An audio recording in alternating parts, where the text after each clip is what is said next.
Waziri wa Biashara Mheshimiwa Moses Kuria azitumu gazeti moja la The Standard Digital baada ya kupunguzwa hadi kiwango cha umbwa.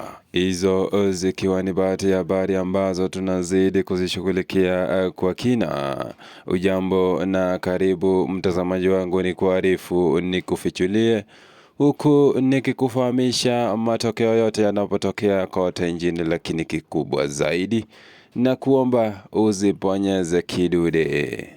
Waziri huyo wa biashara amelishutumu gazeti la Standard Digital kwa kumkata kama mbwa.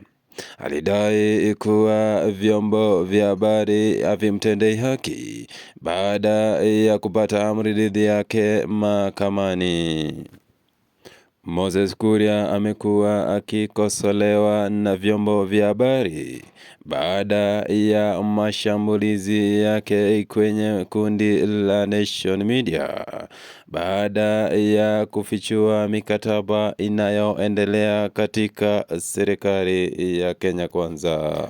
Kwa mtazamo wa mambo, vita kati ya Moses Kuria na vyombo vya habari havitakuisha karibuni. Sasa ni suala la kusubiri na kuona ni nini kitakachotokea katika siku zijazo. Ikiwa Moses Kuria ataomba msamaha kwa vyombo vya habari au atadinda.